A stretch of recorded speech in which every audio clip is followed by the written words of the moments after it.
Black sky, no moon, just a jagged line of mountains chewing into a field of cold stars. Down in the valley, the night is on fire. Tracers rip across the darkness in red and green arcs, whipping low over rows of tents and parked vehicles, slamming into walls and dirt and flesh.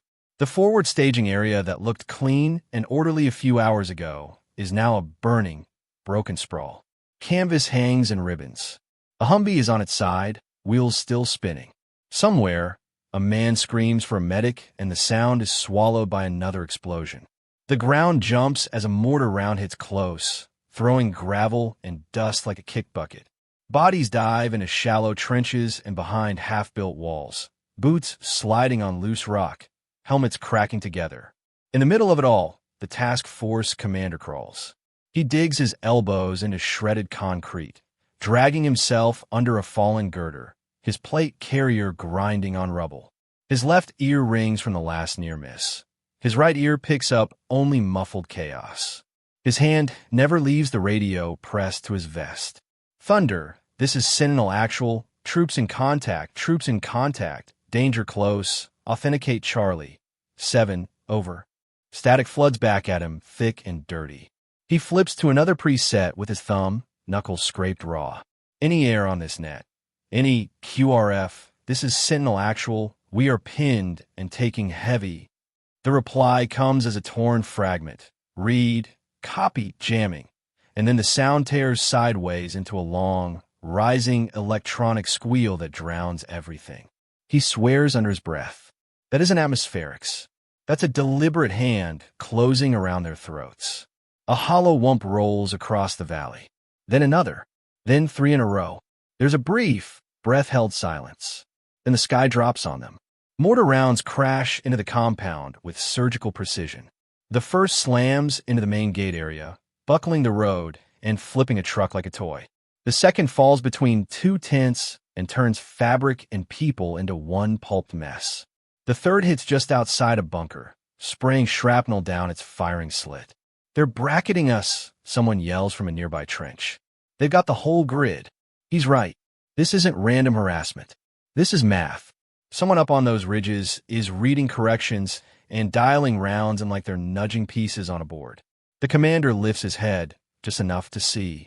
For an instant, he gets the full picture. Tents shredded and burning. Vehicles in various stages of destruction. Some flaming, some crushed. Medics bent over rows of bodies under a big medical tent, for bags hanging from improvised hooks, blood dark on stretchers. Operators sprinting hunched over, dragging wounded through mud and dust, faces pale under the grime. This is not a firefight. It's an execution in progress. He slams the radio against his chest, as if proximity might help. Overwatch 1. This is Sentinel Actual report. A voice crackles back, broken and faint through the interference. Overwatch 1. Taking effective fire from. Gunfire erupts loud over the transmission, a cut-off shout, and then nothing. On the high ground that should have belonged to them, synchronized streams of tracer reach down from 3 different ridges, forming crossing fans of death. Whoever set this up understands geometry. Every natural fold in the terrain is abused, every line of approach covered. The only access road that snakes in and out of the valley is swept by a heavy machine gun mounted high on a rock. Its rounds lay a constant, glowing line across the dirt. A support truck that tries to limp toward the gate catches that line mid-chassis and disintegrates under it. Near what used to be the command post, a JTSE hunches under a half-collapsed table, headset half off his ear, notebook smeared with dust. He thumbs the SATCOM handset like it's the last lifeline in the world. Reaper, this is Blade 3. Troops in contact, danger close, multiple ridge positions. We are black on comms requesting immediate. The status light flickers. The connection stutters. In his ear, instead of the clipped, confident tone of a controller, another voice slides in. Thin. Cold. Wrong. We hear you. He jerks the handset away as if it shocked him. The light dies. The sound dies. The net goes flat and dead, not even static like someone somewhere threw a giant switch. Up on the skyline, A dark, boxy truck squats on a cut into the ridge. Even at distance, in the strobing muzzle flashes, you can see the forest of antennas on its roof. The faint hum rolling off, it is more felt than heard. The jammer is fully awake now. Down below, Fear is trying to pry fingers off triggers and glue boots to the ground. Training fights back. A corpsman whose sleeves are slick with someone else's blood slides on his knees to a new casualty, swearing. He wipes his hands on his vest, tears open another packet with his teeth, and goes back in as another shockwave thumps his ribs. Ammo runners sprint along trenches, tossing boxes of 5.56 and belts of 7.62 into any hands that reach up. One takes a round through the thigh and drops, box tumbling from his grip. Another scoops it and keeps going, barely breaking stride. Machine gunners curse as their barrels glow, as links twist as guns jam. One team on the South Gap beats on a stubborn feed tray, trying to clear it, until their section chief, shouldering a spare weapon, runs up, slams it onto the sandbags himself, and rips off 3 long bursts to plug a hole. He never sees the mortar round that lands, just behind him. It lifts him and the gun both in a wave of earth and fire and dumps them, broken against the wall. When the dust settles, the gap is just quiet. No outgoing fire where there should be a hammer. The commander feels that silence as keenly as any blast. Every gap in the perimeter is another way this ends with bodies piled in the center. He ducks back under what remains of the command tent as another incoming shrieks overhead. Dust rains from the frame. The big map board topples, spilling pins and colored string everywhere. A young comms tech looks at him with wide, shocked eyes. "Sir, if they keep tightening this up, we're cut to pieces in minutes." The commander doesn't answer. His jaw works. His mind is doing math. Number of people, number of casualties, predicted rate of collapse. 381 men and women in a bowl, all of them specialists, all expensive to train, all high value in some intel brief. Right now, they're just flesh in a shape kill zone. What could possibly save that many human beings from a trap this perfect, this far out, with a world muted by a piece of hardware on a ridge? The din smears for a second. Everything slows, as if someone drags a thumb across the film. Gunshots become dull thumps. Mortar blasts turn to distant flashes. The screams recede into a muffled background. The view pulls away from the compound, rises up the valley wall, over torn rock and scrub, up, until the burning staging area is just an ugly orange stain down in the bowl. Then we're on another ridge entirely. Here, the wind has teeth. It cuts through fabric and fine skin, carrying the faint smells of smoke and cordite up from below. A single prone shape hugs a narrow shelf of rock just shy of cliff edge. Netting and scraps of cloth break up the outline, blending it into the hillside. A long rifle rests on a carefully built nest of stones and sand, barrel poking out over empty space. Her gloved hand wraps around the pistol grip. Her cheek is welded to the stock.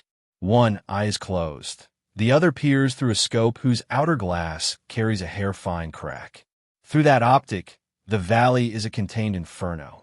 The compound is a nest of hot spots. The ridges are threads of brighter light, where enemy guns spit fire. Lines of impact march methodically closer to the center, hurting, not just killing. Up here, the noise is muted, but she doesn't need to hear it to know what it sounds like. She's heard this song before, in another valley, in another life. She also knows one other thing, like she knows the weight of the rifle in her hand. From this specific ledge, at this angle, there's exactly one shot she can take that might break this entire machine.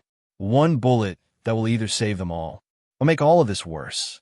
Her chest rises and falls in slow, controlled movements. In, out, count, in, out. Her thumb rests against the safety. It's still on. Her trigger finger lies flat against the receiver. She stays that way for one more breath, listening to the wind, to the faint echo of distant explosions, to her own heart. Then she moves her thumb a few millimeters. The safety clicks off with a soft, precise sound. We still don't see her face. We don't see what she's aiming at. We only hear that tiny mechanical decision, hanging over the roaring valley like a promise. Then everything snaps to black, and time yanks us backward. 16 hours earlier, the mountains are sun-blasted and deceptively calm. The forward base is a scar on a ridgeline, a strip of flattened earth packed with prefab huts, canvas tents, stacked HESCO barriers, and a couple of shipping containers pretending to be offices. Antennas bristle from corners. Down on the lower pad, helicopters sit on their skids like sleeping insects. Inside a big canvas tent, the air is thick with bodies and the smell of coffee. Maps cover the walls, held up with duct tape and pins. Satellite images are tacked in overlapping layers. A projector hums, throwing a drone image of a valley onto a hanging screen at the front. Objective areas here, the briefer says, tapping the center of the image with a laser pointer.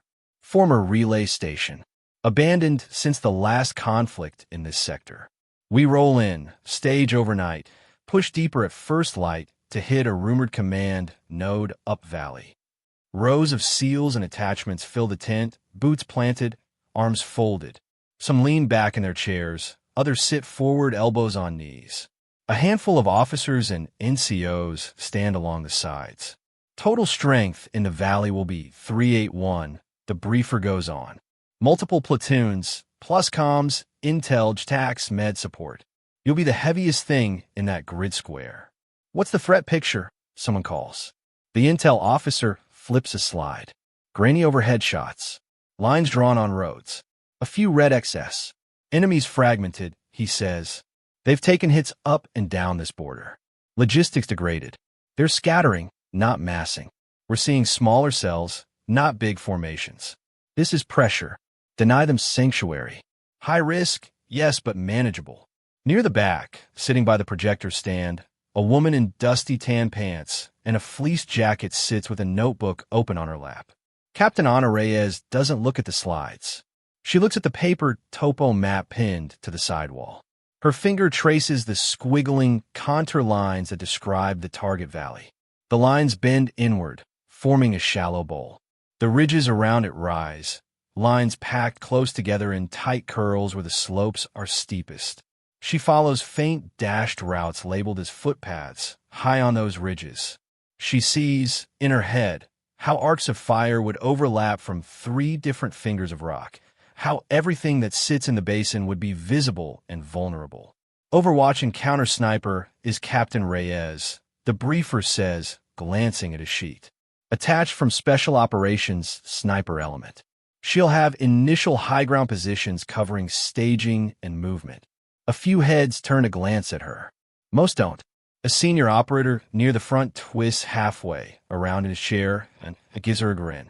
Nice to have extra eyes with a long gun, ma'am, he says. We'll try not to block your view. A low wave of chuckles. Not hostile, just habitual.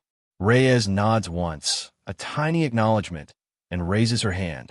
Sir, she says, looking at the map, not the screen. These ridges here, and here give overlapping arcs into the basin.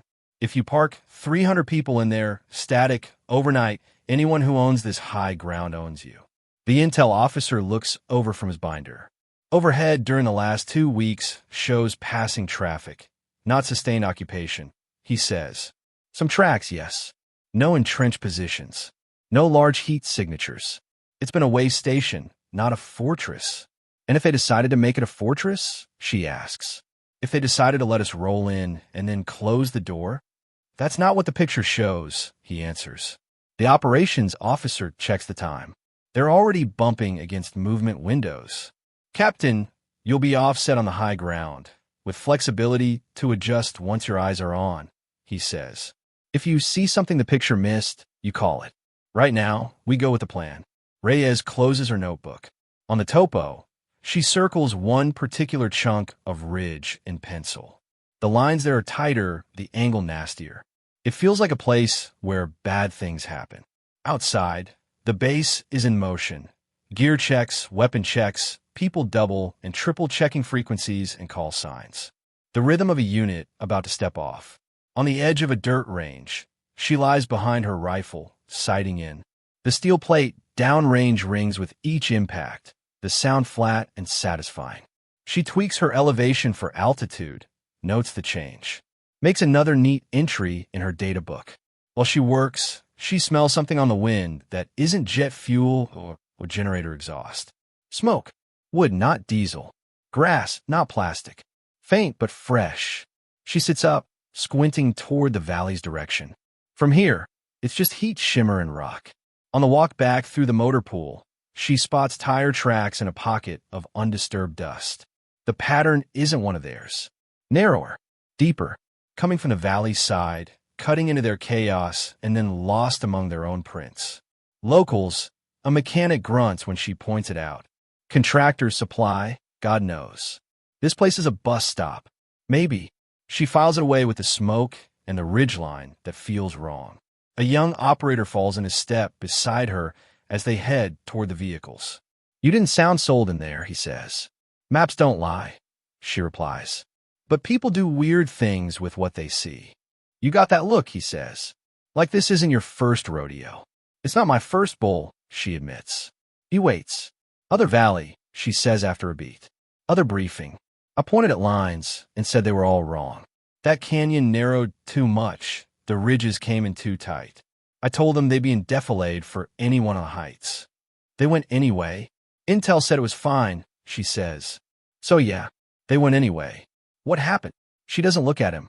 I listened to men die over a radio, she says quietly. Couldn't see them, couldn't touch it, couldn't fix it. Just listened. He doesn't ask any more questions. Movement call comes. Engines start. Radios chatter. The unit rolls. They snake down the mountain road in blackout mode, the world washed in night vision green. The driver focuses on ruts and curves. The men in back ride the gentle sway in silence or force banter. Reyes watches the ridges instead of the road. She sees rock stacks that are a little too neat. Spots of disturbed earth that look like someone dug recently. Once she catches a faint glint, light on glass or metal, between rocks high above. When she focuses on it, it's gone. She raises her hand toward the handset, hesitates, lets it fall. She's already been the one saying this feels wrong in the tent. If she chirps now with nothing but gut and glints, her voice will go into the same bin as background noise. Fine, she thinks. If they won't listen to hunches, they can't ignore what she does with a rifle. The relay site appears out of the dark as a cluster of concrete pads and rusted metal skeletons. Engineers clear the way ahead with detectors and careful steps. Security spreads out, owning corners, scanning shadows. Then the machine builds itself like it always does. Tents go up. Antennas extend. Generators cough and roar to life. Cables slither across the ground like vines. A large medical tent rises near the center, its interior lit in soft white. The planned command post stakes out its patch of ground where sight lines are best. Ammo pallets are dropped nearby for convenience. Belts, magazines, mortar rounds, rockets, all neatly stacked. From above, if anyone were watching, it would look efficient. Everything important in one small space. Everything important in one small space. Reyes ends up on a low rooftop at the edge of the compound. Rifle on its bipod, thermal optic clipped on. Cole lies beside her with a spotting scope and a notepad. Below them, the task force settles in for the night. Patrols move, a rotation schedule established. Some guys choke down rations. A few try to grab sleep. The valley grows quiet. Too quiet. Reyes sweeps the ridges again and again. In thermal, the rocks shed the last of the day's heat, glowing faintly and then cooling toward black. Every once in a while, she sees a smear of warmth that could be a man or just a hot stone. Clean, Cole murmurs after his second thorough scan. All I got is our own guys. Keep looking, she says. Somewhere far off, thunder grumbles. Except there's no storm on the weather sheet. She feels it in her chest more than she hears it. Heavy, rhythmic. That's not weather, she says. Cole lifts his head, listens. The thunder comes again, shorter, more controlled. Metal clanking. Mechanical. Vehicle, he guesses. Maybe, she says. Or, the night splits. A line of explosions rips around the outer edge of the compound, walking along the perimeter. Charges buried earlier, wired in place when nobody knew to look, go off in perfect sequence. The access road near the gate drops out from under itself. A couple of parked vehicles rear up and slam onto their sides, wheels spinning. Alarms start before anyone finishes processing what just happened. Contact east, contact east. Possible breach south. Get eyes on that. The rest is drowned out by the roar of heavy machine guns opening up from the ridges. They don't test with a few shots. They open with sustained, confident bursts that ride across tent lines and walls. Dirt fountains up. Canvas rips and whips in the wake of the rounds. Light fixtures shatter. Reyes ducks instinctively, then pushes up enough to get her eye back to the optic. Thermal flares with hot, bright lines reaching down from 3 separate directions. The bowl, she mutters. They're on all sides.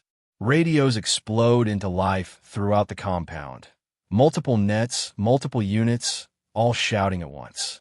Contact on the North Ridge, distance. Med, I need a team at. Vehicles hit at. Then another sound creeps in under the shouting.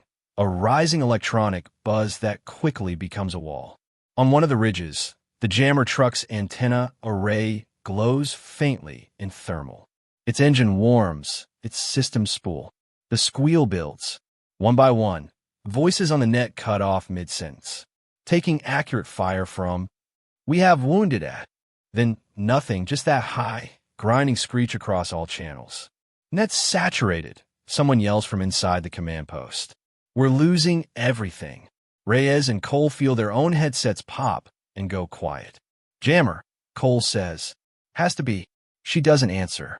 She's watching a new shape in her scope. On a prominence overlooking the valley, a team's works a tube angled up. One man drops a round in, another checks bearings, a third talks into a handset, his free hand gesturing toward the compound below. "Mortars," she says. The first round comes in long, overshooting the vehicles and blasting nothing but dirt. The second lands short, near an empty bunker. The third walks closer. Adjust, adjust, adjust. Then they start landing in the places that matter. Near the vehicles, deny mobility. Near the bunkers, open up protected firing points. Near the medical tent, overwhelm the only place trying to put people back together. Near the command post, cut the head off the snake. A platoon tries to push out toward one of the ridges to disrupt the fire. They move in a staggered line, using what cover they can, moving fast. Mortars fall along their path in tight clusters, one after another, chasing them. Someone up there is watching, adjusting, playing them like a bad video game. They scatter for what cover there is. Through her scope, Reyes sees the pattern. "They're not just smashing us," she says. "They're steering us." Cole squints. "What do you mean?" "Look where they're not hitting," she says. They're leaving a relatively clear corridor through the center. Every blast on the edges pushes people more towards that. Sure enough, down below, wounded and able-bodied alike are being dragged and herded toward the center of the camp. Away from the walls. Away from the broken road. Away from escape. They're being driven into a pile. The commander down there doesn't know that part yet. He's just fighting to plug holes and keep people from breaking. He snatches up the SATCOM handset again, the last skinny thread above the jamming. "Sentinel actual to any supporting fires. We are under coordinated attack. Multiple ridge positions. Request emergency." For a heartbeat, something answers. Not help. Not yet. Just a flicker of that same cold voice he heard earlier. "We hear you. We are watching." Then the line dies as the jammer's power spikes, its hum becoming a physical pressure in the air.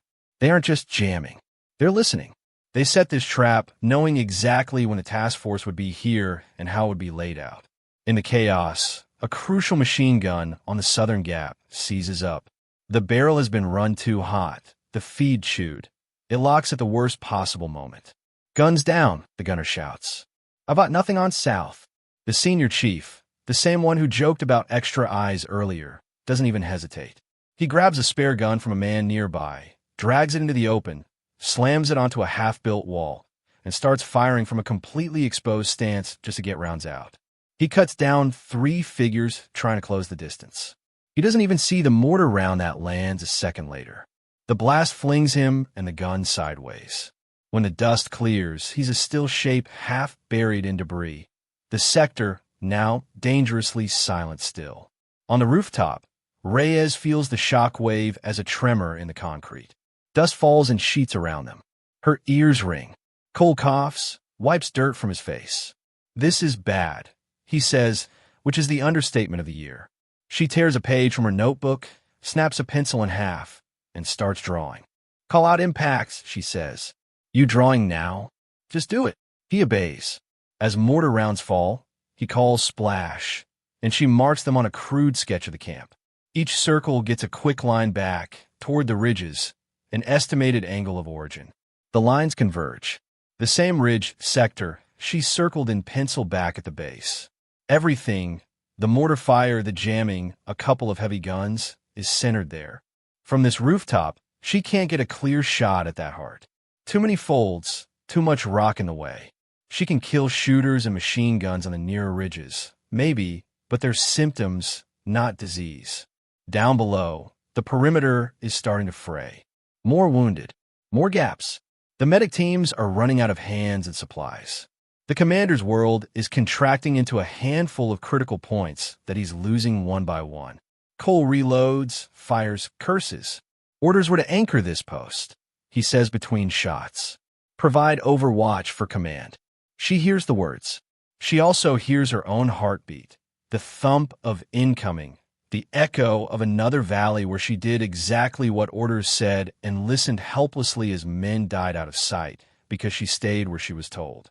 Another mortar hits close enough that she feels the concussion through the wall. The corner of her scope slams against the parapet. When she checks it, the outer lens carries a neat spiderweb. "Perfect," she mutters. Cole looks at her, sees the conflict on her face. "You're thinking something stupid," he says. "I'm thinking the head of this thing is up there," she says, nodding toward the far ridge. "And nobody down here can touch it.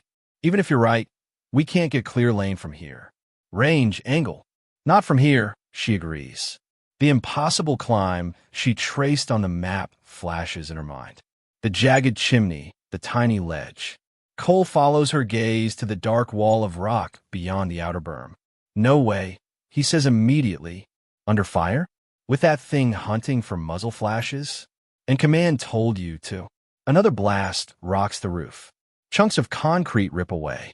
A section of parapet collapses entirely, leaving them more exposed. She feels something hard inside her click over. "Cover this as long as you can," she tells him. "Where are you going?" "Up," she says. He grabs her sleeve. "If you leave, they lose Overwatch. If you fall, we lose our only long gun with a brain behind it. If I stay," she says, "we all lose everything." He stares, jaw tight, then lets go. "Just don't die in some dumb way," he mutters. "I'll aim for useful," she replies. She slings her rifle, snatches a small pack with extra magazines and a coil of rope, yanks a half-charged handheld radio from table, and drops down the shattered stairwell. The valley at ground level is worse than it looked from above. Tents billow and burn. Shadows move through the smoke, carrying bodies. An engine compartment somewhere is burning hard, coughing black clouds into the sky. The smell is a punch, burned fuel, plastic flesh. She keeps low, head tucked, rifle tight across her chest as she moves. Near the medical tent, a corpseman looks up from a patient whose chest he's compressing. "You going somewhere?" he demands over the din. "Up the ridge," she shouts back. "Ma'am, they're going to be climbing over these walls any minute." "I know," she says. "That's why I'm going." He laughs once, bitter. "Bring back something nice, then." She gives him a quick nod and pushes on. At a section of outer wall that's been blown outward by an early blast, there's a ragged gap big enough to slip through. She squeezes into the opening and finds herself in a dry riverbed, the world dropping away on either side into sloped banks. It's not safe. Nothing is. But the depression gives a little cover from direct fire, and right now that's worth gold. She moves at a crouch, boots sliding in loose stone, breath loud in her own ears. Tracers slash overhead, cutting bright lines over the lip of the gully. Occasionally, a round hits the bank and throws dirt down on her. Ahead, the riverbed bends toward sheer cliff. Up close, what looked like a blank wall reveals its imperfections. A jagged chimney of broken rock cuts upward, just wide enough for a human body to wriggle and climb. Above it, somewhere, is the ledge she saw on the map. It's a terrible, insane idea. It's also the only one she's got. She starts climbing. The first 10 meters are all muscle memory. Hands on good holds, boots pushing on thicker edges. Her rifle is slung muzzle down across her back, packed snug. Rope coils against her hip. Tracer flashes strobe, the chimney's mouth. Occasionally a round smacks into the rock nearby and ricochets with a vicious whine. Halfway up, the first flare pops. Magnesium burns to life above the compound, hissing as it floats down under its parachute. The valley, the camp, and the cliff are drenched in harsh white light. In the chimney, shadows turn hard and sharp. Her outline is suddenly a lot more visible. She presses herself into the rock, cheeks scraping stone, fingers digging into any crack they can find. She tries to become two-dimensional. Rounds walk closer. Sparks shower as bullets chew at the edges of the rock around the chimney. Chips of stone sting her face. The flare burns down, its light weakening, turning everything into awkward gray. She uses the dimming to move. Hand up, foot up, breathe. Another flare. More bursts of fire. At one point, a mortar round lands close to the base of the cliff. The blast slams through the stone, making it shudder. A section of the chimney cracks, a fault line zipping under her boot. She slams into the wall, chest first. Her helmet bangs rock. Her rifle scope hits hard. She hears the telltale crunch of glass giving way. She clings there, teeth bared, waiting for the whole world to peel her off and drop her. It doesn't. The rock holds. So does she. Cursing under her breath, she sneaks a glance at the optic's outer lens when she reaches a small ledge. A spiderweb of cracks. The reticle inside still looks usable if she finds the right angle. Thin air sets her lungs on fire. Her arms tremble. The drone's buzz filters into the chimney, a higher pitch than generators, rising and falling as it prowls for heat and flash. She presses herself flat again as its sensor cone sweeps nearby. When it swings away, she shoves another couple of meters upward. The climb becomes a miserable game of moving only when the hunter's eye is elsewhere. Near the top, the chimney spits her out under a smooth slab of nearly featureless rock. The ledge she wants is just above it, maybe 3 meters up. There are no generous handholds, no kind footholds, just friction, tiny bumps, and a hope that gravity will look away for a second. She wraps a loop of rope around a protruding horn of stone below the slab, knots it in fast hands. It's not much. It might turn a catastrophic fall into a brutal pendulum slam instead of a free drop. She breathes, shakes out her hands, and goes. Feet smear on the rock, boots squeaking, searching for any bite. She lunges upward, fingers clawing for anything at the top. For a horrible instant, she's hanging on fingertips with nowhere to put her toes, elbows screaming, shoulders burning. Then her right hand finds the lip. She digs in, throws her knee up, and rolls over the edge onto the ledge in a graceless, painful sprawl. She lies there for a moment, face pressed to cold stone, chest heaving. Her heart feels like it's trying to kick through her ribs. Then she rolls on her side and looks. The valley is spread out beneath her like a live map. The compound glows in thermal. Hot bodies, hot engines, hot fires. The broken road at the gate is a mess of wrecks. The medical tent is a hot rectangle surrounded by moving heat signatures. The command area is a knot of movement and flashes. On the ridges, the enemy network is clearly visible from here in a way it never was from the rooftop. Mortar team on one hump, working calm and efficient. Heavy machine guns dug into little shaved ledges. Riflemen in firing positions. Runners carrying messages and ammo. And in a shallow saddle that all those lines seem to point toward, she sees the heart. A boxy truck with antennas stabbing at the sky. Cables running from it to other equipment. A knot of figures around it, one of them with a tablet glowing, gesturing, pointing. Spotters with optics close by. Beside the truck, too close for comfort, sits a sloppily stacked cluster of fuel bladders and ammo crates. Plastic and metal, flammable and explosive, all piled like someone believed nobody could possibly hit them there. There it is. The jammer. Command node. Fire control hub. All of it. From this impossible little slice of rock, she can see it all. She can also feel the wind cutting across the ledge. It tugs at her gear, pushes at her rifle when she sets it up. It's choppy, inconsistent, the kind of wind that makes shots at distance a gamble. Her hands shake as she unclips the rifle, lays it out, builds a firing position with what she has packed under the stock, a flat stone under the bipod to get the right height. She tests the scope. The cracks distort the outer edges, but the center is usable. Her body wants to tremble. Training says no. She listens to training. Down below, the mortars keep walking. The machine guns keep chewing. The ring tightens. She knows she might only get a handful of shots off before someone up there spots the flash, before the drone paints her, before counterfire chews this ledge into dust. Maybe just one. She inhales, settles her cheek, and starts counting targets. First, she finds the enemy sniper whose nest sits high, rifle angled down into the camp, picking off anyone brave or stupid enough to sprint between positions. That's an obvious target, tempting.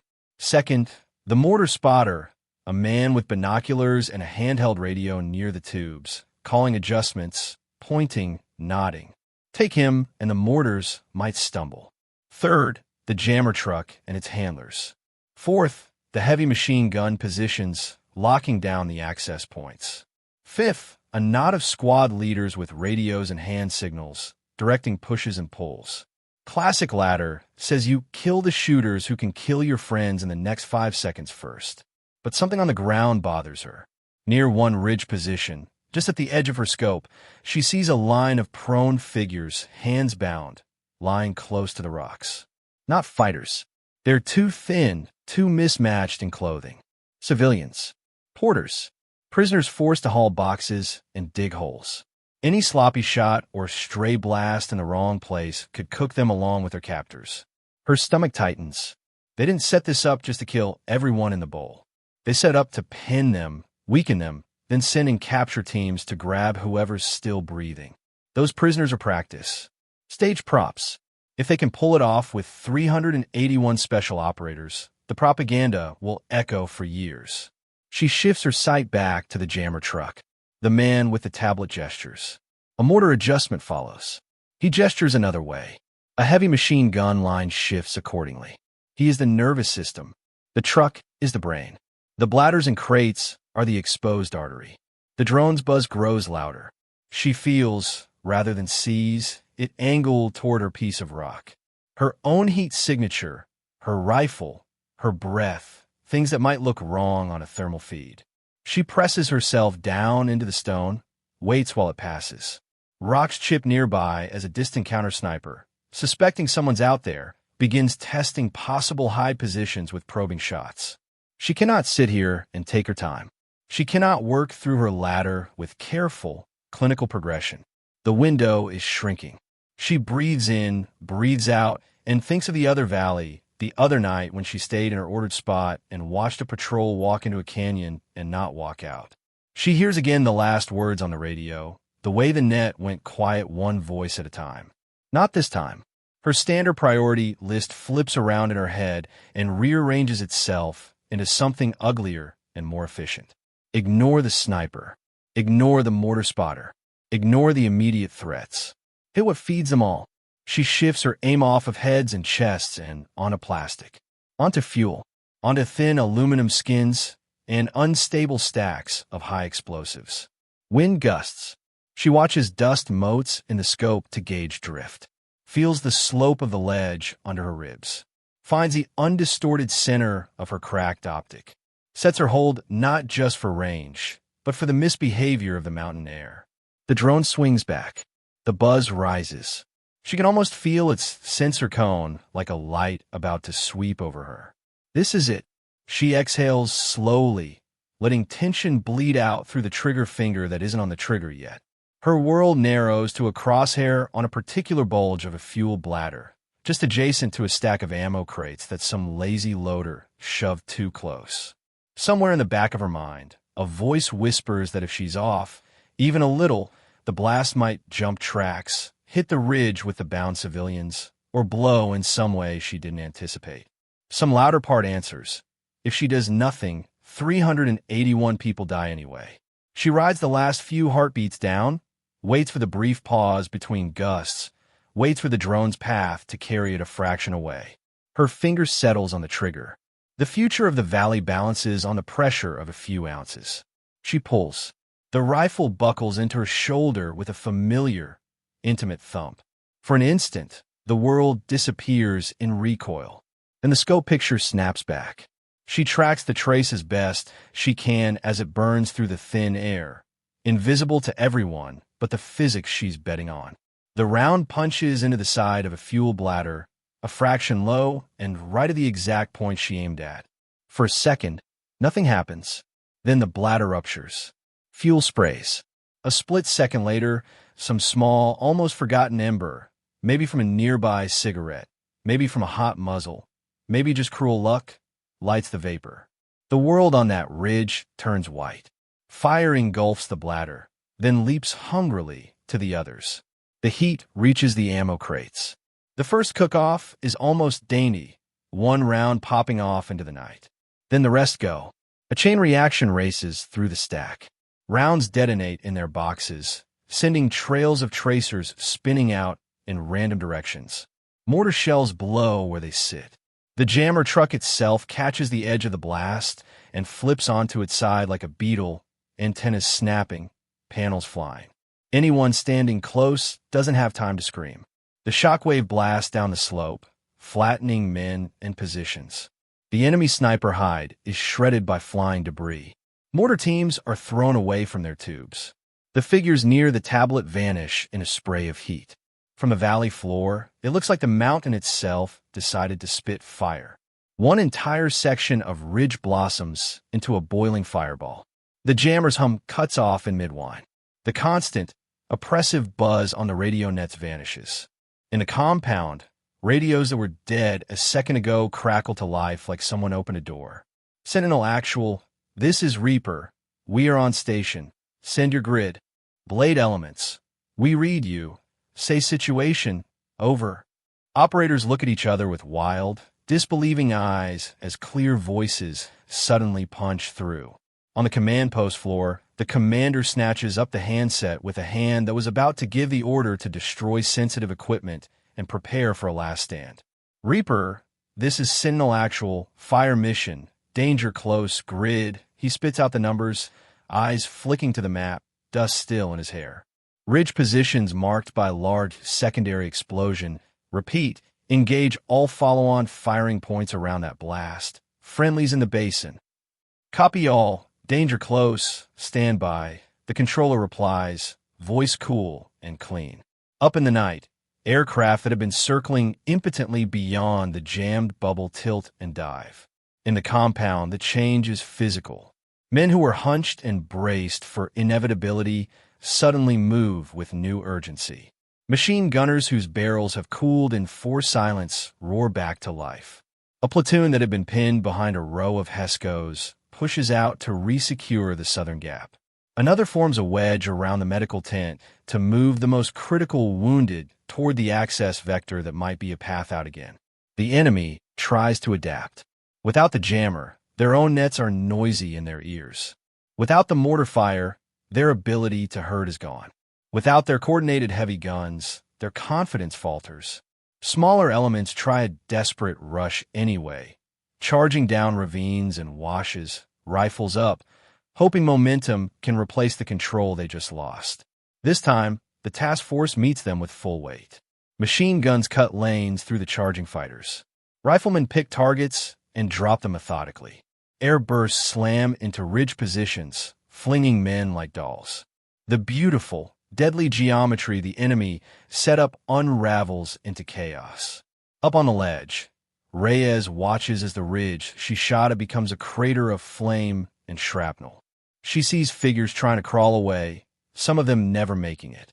She also feels, more than hears, the difference in the fire coming back her way. The counter-sniper who'd been searching for her saw the flash. He may not know exactly where she is, but he knows the general area, and he is angry. Rounds slam into the rock around her ledge, carving gouges, sending splinters of stone into her skin. One shot catches the edge of her pack and tears it, yanking it sideways.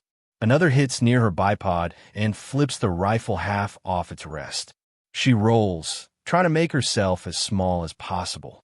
One hand catches a bad edge, and skin peels off on her glove. Her boots skid on loose gravel at the ledge's lip. For a sickening second, her center of gravity goes the wrong way. She throws herself the other direction, scraping her knees and elbows bloody on the stone, grabbing at any hold. The ledge holds. Barely. So does she. The drone swings back, hunting for the sniper who just turned their perfect plan into fireworks.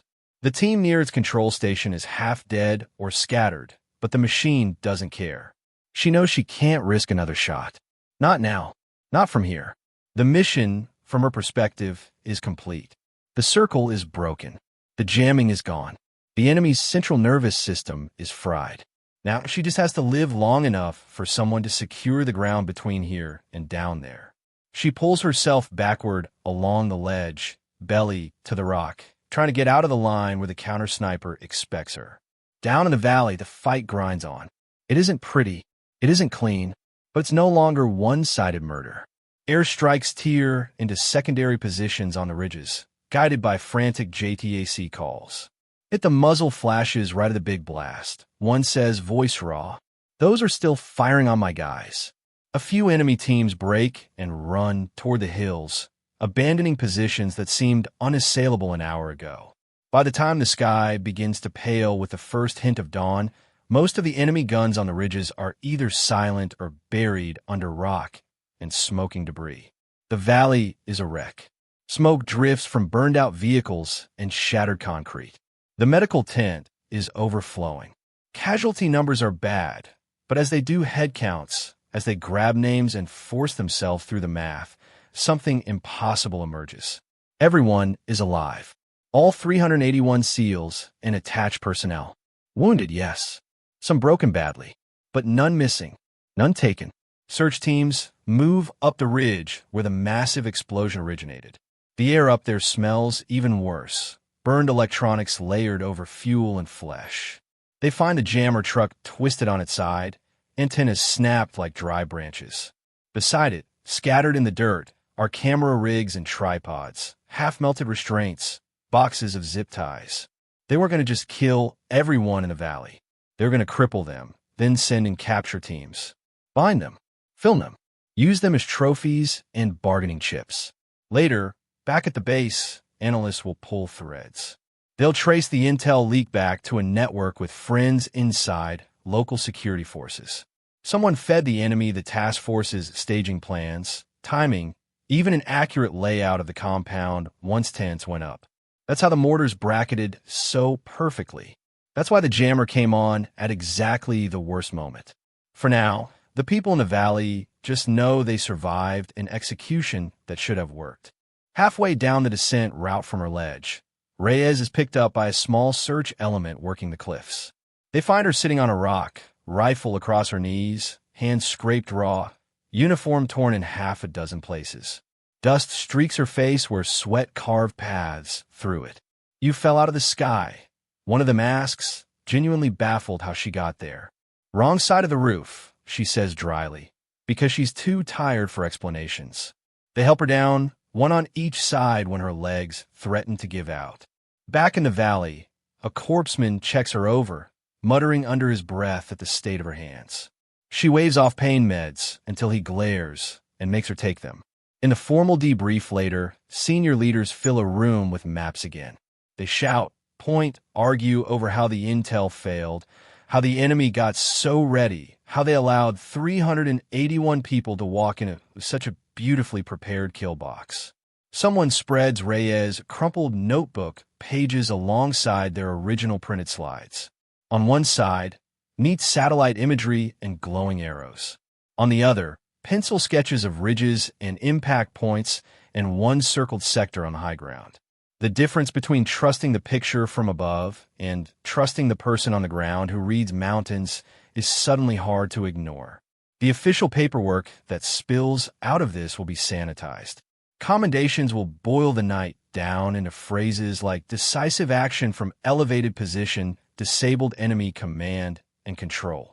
The story the people who were there tell sounds different. Days later, in a dim hangar as the task force stages to leave the theater, men from different platoons walk past Reyes without much open ceremony. No speeches, no slow claps. But one by one, as they pass, they give small acknowledgments. A nod held a second longer than necessary. A gloved hand on her shoulder. A murmured, "Ma'am," with a weight behind it that wasn't there before. The senior chief who joked about extra eyes with a long gun is in a wheelchair now, leg in a frame. As they wheel him by, he catches her eye. "Good climb," he says, voice rough. "Good gap hold," she answers. Later, outside on the edge of the runway, she stands alone for a moment, rifle case at her feet, the mountains just a darker line against the lighter sky. Somewhere back in that darkness is the valley, now quiet. The ridges that once spat fire are just silhouettes. A staff officer walks up beside her. "Captain," he says, "we're spinning up another operation in a different sector. Similar terrain. We'll need Overwatch again. You want it?" She watches the mountains for a long beat. There's no drama in her answer. No hero pose. Just the simple acceptance of someone who knows exactly what the job costs and does it anyway. "Yeah," she says. "Someone has to watch the angles everyone else forgets." Then she picks up the case and walks toward the waiting aircraft.